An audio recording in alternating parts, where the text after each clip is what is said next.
A paz, queridos, glória a Deus. Hoje nós estamos no sétimo e último dia da nossa campanha, né? Senhor, preciso de milagre ou de milagres. A referência bíblica está lá no livro de Jeremias, no capítulo 32, o versículo 27. Junto a essa referência bíblica, eu quero trazer para nós refletirmos uma outra passagem bíblica que está lá no livro de Marcos, no capítulo 5, a partir do versículo 22 até o versículo 34. Que inicia, se você for ver a partir do versículo 22, inicia dizendo que Jesus tinha passado para o outro lado e apareceu um dos principais da sinagoga, chamado Jairo, rogando para que Jesus fosse socorrer sua filha. E no meio desse contexto, uma mulher surgiu. Uma mulher que havia 12 anos que tinha um fluxo de sangue, que já tinha gastado tudo que tinha com os médicos e nada havia resolvido. E essa mulher, ela se apertou no meio da multidão para tocar na orla de Jesus, porque ela pensava, ela dizia consigo mesma, se tão somente eu tocar, eu serei curada. E se você for refletir na história dessa mulher, você vai pensar da seguinte forma. Naquele tempo, uma mulher menstruada, ela não podia nem ir ao templo. Uma mulher menstruada, ela não podia porque ela era considerada impura. Ninguém podia tocar nela. Então, veja como essa mulher vivia. Fazia 12 anos que ela tinha esse fluxo de sangue. Sem falar que ela devia estar numa situação de saúde bem debilitada, né? Então, se alguém tocasse nela, era considerado impuro. Ela não podia entrar no templo porque ela estava sangrando o tempo todo.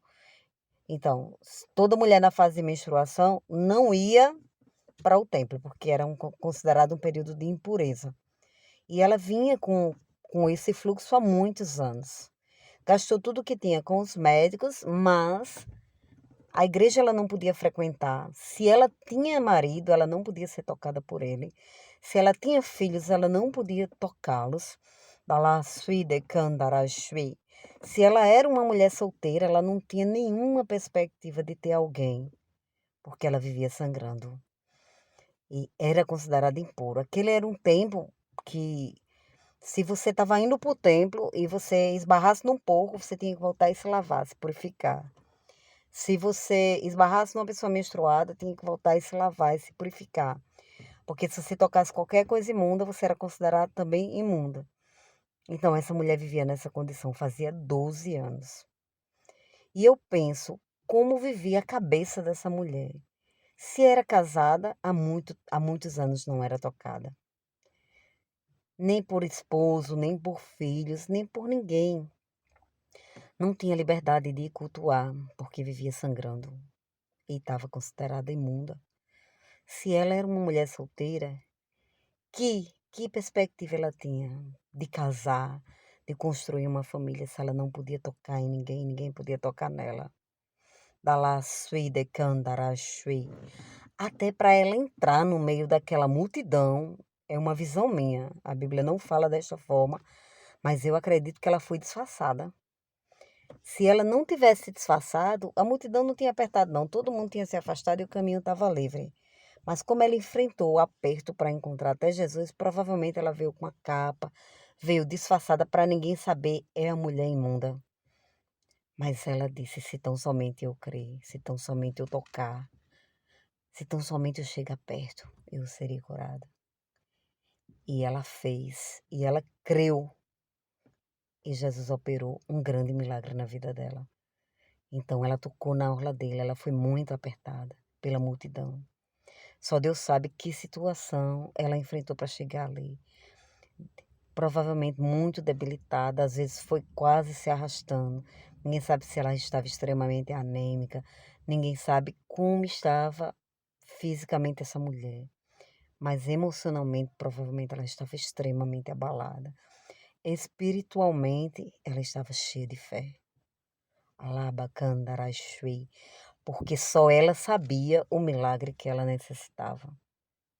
E só você sabe o milagre que você precisa. E ela tocou na orla, apertou-se, foi com muita dificuldade que ela chegou até Jesus. Mas ela tocou na orla das suas vestes. E Jesus disse, quem me tocou? E os discípulos disseram, Meu Senhor, a multidão te aperta. E tu pergunta quem te tocou.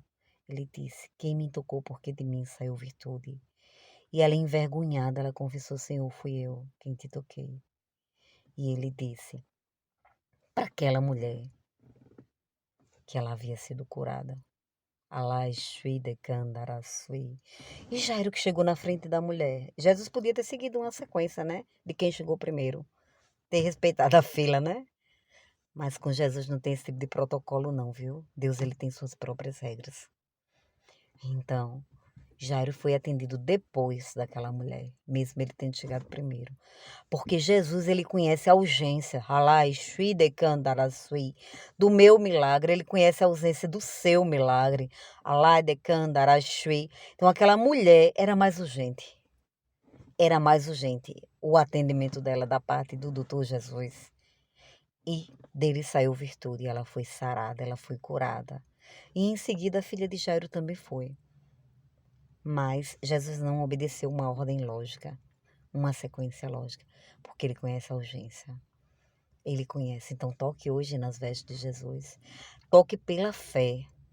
Pela fé. Porque se a gente for olhar para o cenário, tem dia que você não tem condições nem de levantar da cama. Tem dia que você não tem condições de trabalhar. Mas você pede força a Deus. Se ergue, ou Deus ergue você. E vai. E muitas vezes a gente empurra tudo para ter uma palavra boa, para dizer da parte do Senhor. Porque a gente sabe que Deus, o Deus que nós servimos, que é o Deus Todo-Poderoso, pode mudar tudo de repente. Ele transformou a vida dessa mulher no de repente. Ele curou a filha de Jairo no de repente. Ele pode fazer na minha e na sua vida no de repente. Então toque nas vestes no dia de hoje. Tenha um dia abençoado por Deus. Faça-se de mudo para os maledicentes, para os Tobias e Sambalates, aquelas pessoas que querem impedir a grande obra que Deus tem para realizar na tua vida. Para os Acãs da vida, entendeu? Faça-se de mudo, porque Deus sabe a quem ele confia alguma coisa, a quem ele confia uma obra. Deus sabe a quem ele entrega uma palavra, Deus sabe quem ele usa em dom de profecia. Deus sabe quem ele usa como levita, Dalashui de Candarasui. Então, faça com excelência o trabalho de Deus, porque não é para homens e Deus não deve nada a ninguém. Amém? Você pode ter saído de uma empresa, sem eira nem beira, como diz o Matuto, como diz aqui no Nordeste. Você pode ter saído de uma empresa sem nenhum direito respeitado. Mas Deus é juiz, é advogado. Mas Deus, quando você trabalha para Ele não deve nada a ninguém. Ele lhe dá muito além daquilo que você pede ou pensa. De repente chega. Ele que tem nos mantido de pé. Tem mandado coisas. Se de Jesus eu já orei por isso. Nem eu sei como eu tive condições de obter esse bem, né? Mas Deus sabe, porque é a providência dele. Toque nas vestes de Jesus. Use a sua fé e receba o seu milagre. Quem opera milagre e maravilhas está aqui. Está aí com você. Amém? Fica com Deus. Bom dia. Ore por mim, ore pelo meu ministério. E eu estou orando por vocês, meus amores, viu? Fica com Deus.